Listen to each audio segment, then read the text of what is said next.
그러나 너희 생각에는 어떠하냐? 어떤 사람에게 두 아들이 있는데 맏아들에게 가서 이르되 예 오늘 포도원에 가서 일하라 하니 대답하여 이르되 아버지 가겠나이다 하더니 가지 아니하고 둘째 아들에게 가서 또 그와 같이 말하니 대답하여 이르되 실소이다 하였다가 그 후에 뉘우치고 갔으니 그 둘 중에 누가 아버지의 뜻대로 하였느냐? 이르되 둘째 아들이니이다. 예수께서 그들에게 이르시되 내가 진실로 너희에게 이르노니 세리들과 창녀들이 너희보다 먼저 하나님의 나라에 들어가리라. 아멘.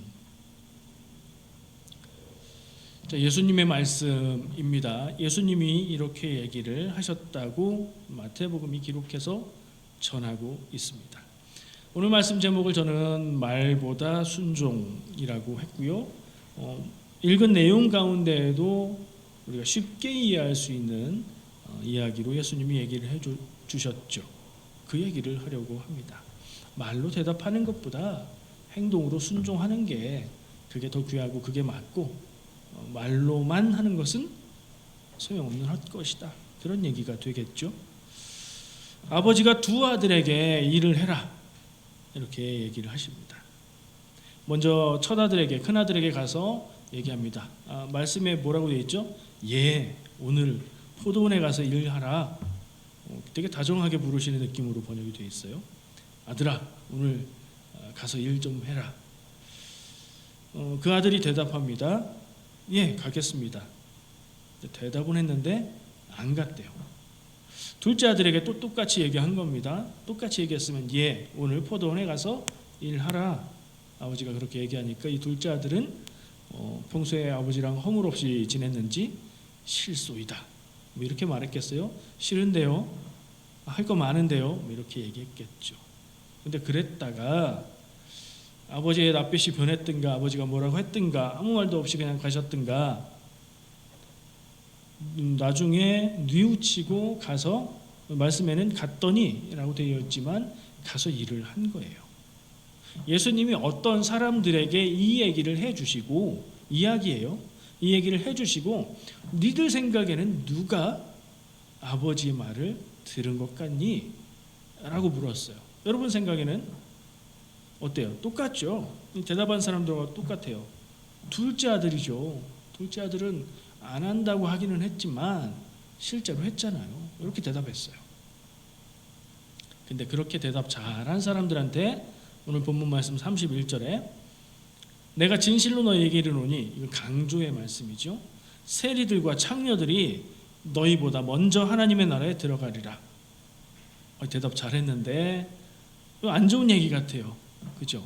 세리와 창녀라고 얘기하면 창녀는 이 이스라엘 문화, 유대인들의 문화에서는 그냥 죄인과 동일한 말이에요. 죄인이라는 거예요. 세리는 죄인이라고 하지는 않아요. 그런데 죄인과 세리, 창녀와 세리 이렇게 붙어가요.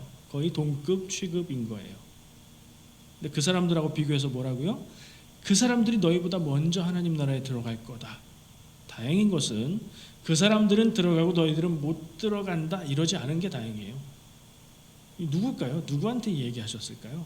머릿속에 떠오르는 어떤 사람들이 있긴 하죠. 그 얘기를 좀 해보려고 합니다. 이 사람들은 예수님이 이야기하시고 물어봐서 대답을 했을 뿐인데 돌려서 말해서 그렇지 거의 저주에 가까운 말을 들었어요. 그죠? 예수님의 말씀은 더 덧붙여서 설명할 필요가 없이 너무 단순해요. 근데 조금 더 생각해 볼 것은 만약에 아들이 셋이 있어서 세 명한테 다 얘기했는데 제일 착한 아들이 있었다 그러면 어떻게 했을까요? 그 아들은 대답도 예 그렇게 하고 행동도 가서 했으면 참 좋았죠. 근데 그런 아들은 없어요. 두 아들 중에 어떤 아들은 안 하고 어떤 아들은 했는데 안 한 아들이 대답은 잘 한 거고 한 아들은 대답을 안 했다가 한 거예요. 둘 다 마이너스 요소가 있어요. 누가 더 마이너스가 큰가? 이런 생각을 좀 비교해 볼 수 있는 이야기가 되는 거죠. 그러니까 이 예수님의 이 말을 듣고 대답하고 너희보다 세리와 창녀들이 먼저 천국에 갈 거다라는 얘기를 들었던 사람들도 아마 이 이야기 속에 들어 있을 거예요. 그리고 세리와 창녀라고 하는 사람들도 들어 있을 거예요. 세리와 창녀는 둘 중에 누구일까요? 둘째 아들이에요. 말로는 싫어요 했는데 나중에 생각해 보니까 너무한 것 같아요. 그래서 후회하고 뉘우치고 가서 아버지의 말을 들은 사람들은 세리와 창녀들. 그러니까 좀 나은 거죠. 그러면 이 말을 듣는 사람들은 누구? 이 이야기 속에서는요. 대답은 잘해놓고 안 한 사람들 같다는 얘기를 예수님이 하신 것 같아요. 제가 어린 시절 이야기가 기억이 났어요. 이 말씀을 이렇게 준비하면서 초등학교, 저는 뭐 국민학교를 나왔지만 어쨌든 초등학교 몇 학년 때인지는 잘 기억이 안 나요. 저학년이었던 것 같아요. 저는 어떤 학생이었냐면 특징이 두 가지가 있었는데 두 가지의 특징은 해야 될 거는 안 하고 안 해도 되는 걸 한다는 거였어요. 안 해도 되는 건 뭐냐면 지각. 여러분들 어떠셨습니까? 아침에 시간 맞춰서 다니는 편이셨어요? 저는 거의 매일 조금씩 늦고 어떤 날은 안 늦기도 하고 뭐 그랬어요. 해야 되는데 안 한 건 뭐냐면 숙제. 이상하게 숙제가요. 학교에 가서 아침에 선생님을 보면 그때 숙제가 있다는 걸 깨달아요. 이미 늦었는데. 그런 학생이었어요. 그날도 조금 늦었어요. 몇 분 정도 늦은 것 같아요. 학교 문에서 6학년 대선배님한테 딱 잡혔습니다. 초등학교 6학년이 선생님들이 안 하고 선배들이 했던 것 같아요. 붙잡혀가지고 저랑 몇 명 이렇게 쪼르륵 붙잡혔죠. 늦어서 지각을 했으니까. 전혀 모르는 얘기죠. 이런 거 안 걸려보셨잖아요. 저는 일상이었어요. 그게. 붙잡혀가지고 혼나기도 하고 뭐 이렇게 했는데 조금 있으니까 수업 시작할 시간이 되니까 들여보내야 되잖아요. 선배가 한 명 한 명 붙잡고 얘기를 합니다. 야, 너 내일부터 늦지 않겠다고 약속해. 약속하면 들여보내준다. 다른 애들은 다 네네네 대답하고 가더라고요. 저한테 묻습니다. 너 내일부터 늦지 않고 일찍 오겠다고 약속하면 들여보내줄게. 저는 어떻게 반응을 했을까요? 어떻게 하셨어요? 우리 권사님은 딱 보면 아시는구나. 야, 대답을 못했어요. 기분이 나빠서 그런 것도 아니고 화가 나서 그런 것도 아니고 뭐 그런 거 아니에요. 대답하고 싶어요. 저도 얼른 대답하고 들어가고 싶어요. 근데 못 하겠는 거예요. 왜요? 자신이 없어요. 내일도 안 늦을 자신이 없어요. 오늘도 제가 늦으려고 해서 늦은 건 아니거든요. 일찍 오고 싶은 마음에 빨리 왔는데 늦은 거예요. 물론 문제가 있겠죠. 습관에. 근데 마음은 그렇단 말이에요. 그런 마음으로 왔는데 늦었어요. 근데 내일 안 늦을 거라고 약속하면 들여보내준대요. 쉽게 생각했겠죠. 이제 들어갈 시간이니까. 제가 대답을 안 하는 거예요. 막 울먹울먹 막 눈에서 눈물이 떨어질 것 같이 막 하면서도 대답을 안 하는 거예요. 계속 물어봅니다. 어떻게 됐는지는 기억이 안 나요. 저의 기억에 어떻게 됐는지 들어갔겠죠. 별일 없었겠죠. 근데 그 상황이 기억이 나요. 나도 예 그럴게요 대답하고 싶은데 입에서 그 말이 안 나오는 거예요. 저도 안 늦고 싶은데 안 늦을 자신이 없는 거예요. 내 습관을 바꿀 생각은 안 하고 내 모습을 볼 때 내일도 늦을 것 같다는 생각만 하고 있는 거죠. 참 고집스럽고 미련했던 것 같아요. 좋은 방법은 뭘까요? 네, 내일은 안 늦을게요. 약속할게요. 라고 얘기하고 들어가서 공부 잘하고 집에 가서 일찍 자고 일찍 일어나서 다른 날보다 몇 분만 더 일찍 나와서 안 늦으면 되죠. 말 그렇게 하고 들어가고 약속대로 하면 되잖아요. 근데 못했어요. 저는 아마 오늘 예수님이 해주신 이야기에서 보면 네 번째, 아까 대답도 잘하고 행동도 잘하는 사람이 있다고 치면 이게 제일 꼴찌인 것 같아요.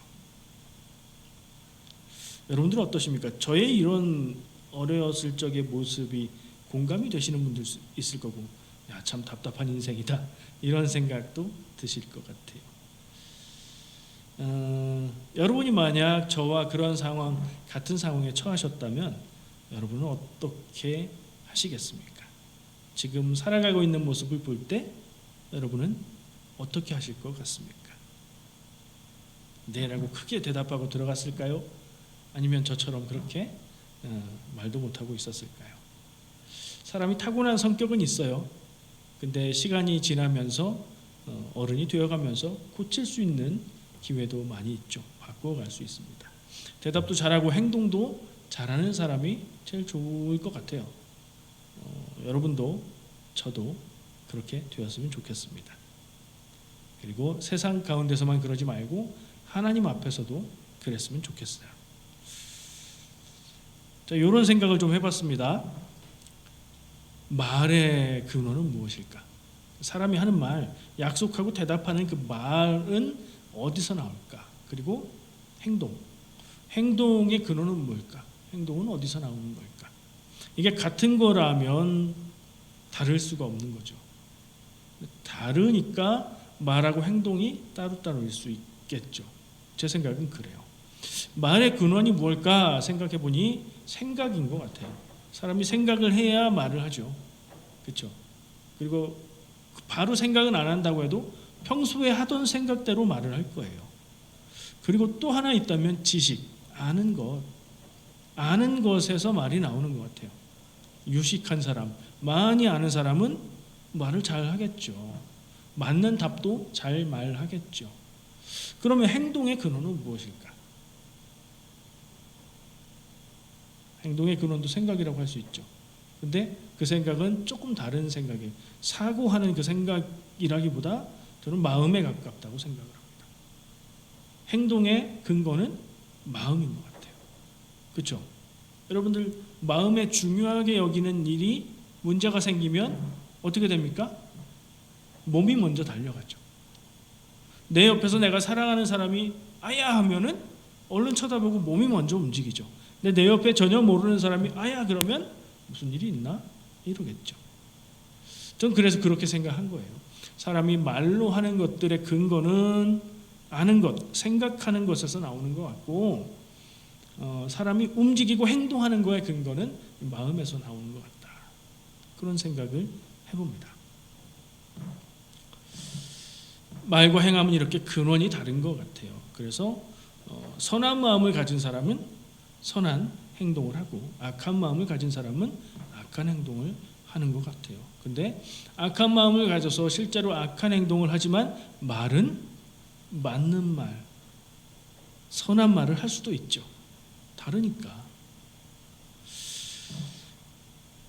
두 가지가 같으면 뭐라고 얘기하죠? 언행일치. 저 사람은 말과 행동이 같은 사람이야. 이건 굉장한 칭찬이에요. 맞는 말을 하면서 맞는 행동을 한다는 얘기죠. 근데 오늘 예수님의 이야기 속에는 말과 행동이 다른 사람 둘이 나왔는데 둘 다 마이너스가 있는데 그럼 그 중에 말을 맞게 하고 행동을 틀리게 하는 사람하고 말은 틀리게 했지만 행동을 맞게 하는 사람 누가 나은가라고 물어봤을 때 비교를 해볼 수 있는 거예요. 뭐가 나아요? 행동하는 사람이 맞는 거예요. 누가 순종했습니까? 라고 물으면 행동으로 순종한 사람이 좋은 거예요.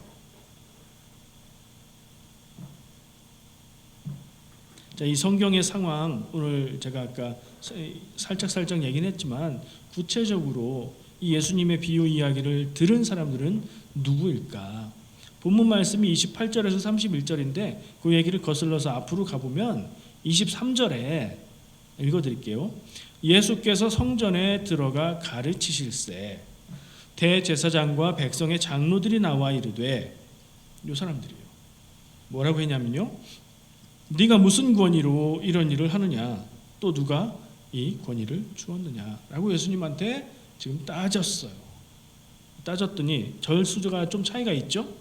예수님이 그럼 나도 한 가지 묻겠다. 요한의 세례는 어디서부터 온 것이냐? 라고 되물었어요.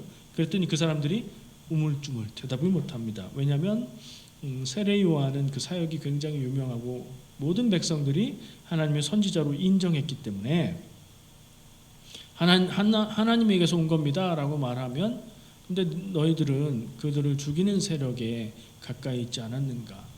세례 요한을 안 따랐지? 라고 말하실 것이고 아니요, 사람의 일이죠 라고 말하면 백성들이 그를 선지자로 여기기 때문에 또 그게 두렵고 해서 말을 못하는 거예요. 누가요? 대제사장과 백성의 장로들이요.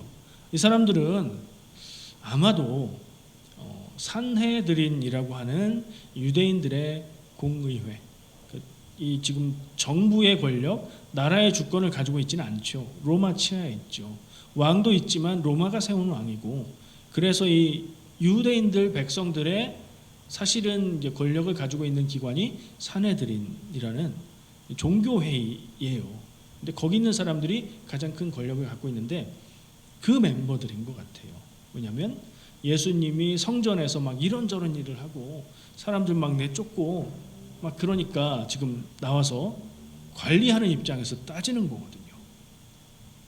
요 얘기가 진행이 된 다음에 예수님이 그 요한 얘기하면서 너희들이 대답을 못하니 나도 무슨 권위로 이렇게 하는지 말하지 않겠다. 그런데 여기 21장 28절 오늘 본문 말씀의 처음이 그러나로 시작하죠. 그렇게 이어지는 거예요. 나도 대답은 안 할 거야. 그러나 내가 한 가지 얘기를 해줄게 하면서 하신 얘기예요. 그래서 그 사람들한테 하신 얘기입니다. 대제사장과 백성의 장로들, 여기에 비슷한 부류들을 더 넣자면 서기관들, 이런 사람들, 그리고 대체로 그 사람들은 바리새인하고 사두개인들이 섞여 있는 거지요. 이 사람들은 어떤 사람이에요? 아까 말한 대로 유다가 나라의 권력을 갖지 못했을 때에 로마의 밑에서, 로마의 권력 아래에서 백성들을 통제해 주면서 권력을 누리는 사람들, 권력과 재물을 갖는 사람들. 우리 쉽게 상상되죠? 일제치하 얘기를 하니까 일본이 우리나라를 지배했을 때 상상을 해보면 거의 비슷하게 맞아요. 그 일본의 주권의 치하에서 백성들을 통제하면서 권력을 가졌던 사람들이 있죠. 그런 사람들인 거예요. 그 사람들을 향해서 예수님이 이런 말씀을 하신 거예요. 그 말씀을 요약하면 세리와 창녀들이 너희보다 먼저 하나님 나라에 들어갈 거다. 세리와 창녀들이 너희들보다 낫다. 너희들은 세리와 창녀만 못하다. 거기에 여러 가지 설명을 붙일 수 있지만 행동으로 하는 삶의 모습에 있어서 너희들은 말로만 하나님의 법과 하나님의 뜻을 얘기하지 하나님의 뜻을 너희들이 따라서 사느냐라고 묻고 계신 거죠. 그 뒤에 이야기를 하나 또 하세요. 그 사람들을 향해서. 오늘 본문 말씀 요 얘기 굉장히 간단하게 얘기해 주시고 그 뒤에 좀 더 강도 높은 얘기를 하십니다. 얘기를 들으면 금방 아실 거예요. 포도원 주인과 농부들 이야기예요. 주인이 농부들에게 포도원을 맡기고 멀리 떠났어요. 농부들이 농사를 지어요. 포도가 열매 맺고 할 때가 돼서 주인이 그 소산을 받으려고 사람을 보내죠. 농부들이 어떻게 해요? 그들의 말을 무시하고 때리고 죽이고. 이 기억하시죠? 주인이 어떻게 해요? 아니 사람을 보냈더니 이렇게 하네. 내 아들을 보내면 그러지 않고 존중하겠지. 근데 농부들은 아들이네. 아들을 죽여버리면 상속받을 사람이 없어서 우리 것이 되겠구나 하고 죽여버렸다. 이 얘기를 하세요. 무슨 얘기죠 이게? 지금까지 이스라엘이 하나님이 보내신 선지자 예언자들을 박해해왔고 그리고 하나님의 아들을 보내셨는데 그리스도를 보내셨는데 그게 난데 이런 얘기는 안 하시지만 너희들이 죽일 거다. 이 미래의 일을 이렇게 비유로 얘기하세요. 이건 비유, 이야기로 하셨지만 거의 직접적으로 비난, 비판 굉장히 강도 높게 얘기하시는 거죠. 그리고 실제로 어떻게 됐어요? 예수님이 그들의 권력의 손에 죽으셨죠. 근데 그 자리에서는요. 21장의 마지막에 보면 이 사람들이 예수를 잡아가려고 했지만 마음에는 그랬지만 백성들이 그를 선지자로 여김으로 그렇게 하지 못했다. 그 자리에서는 어쩌지 못하고 물러간 거예요. 그 예수님의 말에 반박을 하지 못하는 거예요. 그 말이 맞거든요. 그리고 예수님이 권위 있게 이야기하시니까. 오늘 우리가 함께 나눈 말씀은 그런 말씀입니다. 이게 우리에게 어떤 의미가 있을까요? 이 얘기가. 예전에 제가 청소년 사역할 때 이런 일이 있었어요. 교회에서 아주 신실한 나이가 뭐 중년쯤 되시는 권사님이셨는데, 남자분인데 신실하시고 사업을 크게 하셨어요. 청소년들을 생각하면서 특강을 부탁을 드렸어요. 우리 청소년들한테 그리스도인으로 세상을 사는 거 그 의미를 좀 경험을 통해서, 간증을 통해서 나눠주시면 좋겠습니다. 부탁을 드렸죠. 근데 그분이 간증하시고 났는데 깜짝 놀랐습니다. 교회에서 그렇게 신실해 보이고 믿음으로 사시는 분처럼 얘기를 하셨는데, 그분이 아이들에게 내어놓고 말씀하시는 얘기는 정말 세속적이기 그지없고, 자기가 일 잘하고 운이 좋아서 성공했고 뭐 그런 얘기를, 자랑 같은 얘기를 계속 하시는 거예요. 근데 같은 얘기도 신앙적으로 할 수 있잖아요. 어렵기도 했었고 힘들 수도 있었는데 하나님이 지켜주셨어, 이런 얘기는 할 법도 한데 그런 얘기도 전혀 없으신 거예요. 아마 뭐 경험이, 다른 사람들 앞에서 얘기하는 경험이 좀 많지 않아서 그 얘기를 하려고 했는데 못하신 걸 수도 있어요. 근데 저는 그 상황을 보면서 정말 깜짝 놀랐고, 왜냐하면 그렇게 신실해 보이시던 분인데 입으로 하는 말이 그 사람의 생각이 나온 것이라면 정말 저럴 수 있을까. 그 뒤로 어떻게 했겠어요? 그런 일을 다시는 안 했어요. 아이들에게 영향 주었던 것을 생각해 보면 후회가 되기도 하고, 굉장히 조심해야 되겠다. 겉으로 볼 때 신실해 보이고 믿음 있어 보인다고 그 사람의 중심이 그렇지는 않을 수도 있겠구나, 이런 생각, 그런 경험을 했던 것 같아요. 그런 식으로 신실한 분들이 교회에 많은 것 같아요. 우리 교회는 없지만. 여러분 누구 떠오르세요? 얘기만 하면 하나님이, 신앙이, 이렇게 얘기하시는 분들이 있죠. 본인의 신앙이 대단하신 것처럼 얘기하시는데, 내가 그 사람의 삶을 아는데 다른 얘기를 하시네 하는 느낌이 드는 분들, 그런 생각들까지 제 생각이 미쳤습니다. 왜 그랬을까요? 오늘 본문 말씀에서 말로만 맞는 말을 하고, 예수님이 또 다른 곳에서 이렇게 말씀하세요. 그들의 말만 따르라. 그들의 행동은 본받지 말라. 말은 맞는 말인데 그들이 행하는 모습은 그 맞는 말을 지키지 못한다, 말씀하신 부분도 있거든요. 그래서 아마 이런 모습들이 떠올랐던 것 같아요. 그런 반면 말로는 어떻게 표현을 잘 못해요. 근데 삶의 모습을 보면 그의 마음이 느껴지고 그런 것을 느껴보면 정말 하나님 앞에 신실하고, 어떻게 저럴 수 있을까? 저렇게 힘들고 어려운 상황에서 어떻게 저렇게 하나님을 생각하고 믿음을 고백하면서 살 수 있을까 싶은 분들도 너무 많아요. 여러분들은 어느 쪽이 좋으세요? 말은 잘못해도 하나님의 뜻을 따라 사는 인생이 있고, 말은 되게 잘하는데 삶이 그렇지 않은 인생이 있다. 내 앞에 그런 인생의 선택이 있다. 어느 쪽이 좋으십니까? 누구나 많아요. 그래서 예수님이 이 얘기를 해주시고, 누가 아버지의 말을 따랐습니까? 라고 물으니까 이 사람들이 주저함 없이 둘째 아들이죠 라고 대답한 거예요. 남 얘기는 판단하기 쉽지만 내가 그런지 아닌지는 알기 어려워요. 내 모습을 바라보기는 정말 어려워요. 전에 제가 거울 얘기하고 카메라 얘기하면서 나를 비춰봐야 된다는 얘기를 많이 했었죠. 제가 말만 잘하는 분들 얘기를 할 때 누구 떠오르셨습니까? 그런 생각은 싹 지워버리시기 바랍니다. 자연스럽게 떠오르긴 하지만 남 생각이 날 때 그건 확 접어버리세요. 하나님의 말씀은 남을 비추어 보는 거울이 아니고 나를 비추어 보는 거울이에요. 나는 어떨까? 나는 알지 못하는 나의 모습은 어떨까 생각해보고 비추어 보는 거죠. 남들을 향해서 적용했던 기준들을 그대로 나에게 비추어 봤을 때 혹시 나도 하는 생각을 하면서 비추어 보는 것이 바른 태도일 거고, 영적으로도 그게 유익한 자세일 겁니다.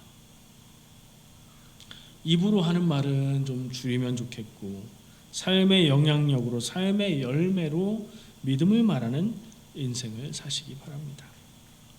신앙적인 것 같은, 신앙적인이 아니라 신앙적인 것 같은 말을 하기보다 믿음으로 살아가는 여러분이 되시기를 축복합니다.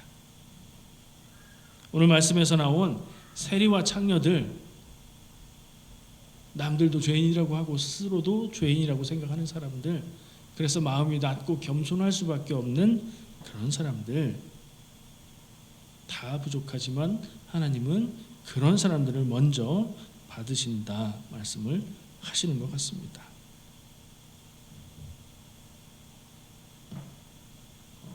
지금 나의 모습은 세리와 창녀의 쪽에 가까운가, 대제사장과 장로들 쪽에 가까운가? 우리가 생각한다고 쉽게 알 수는 없어요. 기도하는 가운데 깨닫게 해주시기를 기도하고 그것을 바꾸어 주시기를 기도하는 가운데 우리가 하나님 앞에 온전한 모습이 되는 쪽으로 나아갈 수 있을 줄 믿습니다. 그렇게 살아가시길 축복합니다. 우리 같이 기도하면 좋겠습니다. 오늘 말씀 기억하면서 나는 어느 쪽일까? 어느 쪽에 가까울까? 그리고 마음으로 어느 쪽으로 가고 싶은가? 생각하시면서 같이 기도하고 제가 기도하고 마치겠습니다. 같이 기도하겠습니다. 주님 감사합니다. 이 시간 우리 함께 말씀을 나누었습니다. 예수님이 해주신 말씀이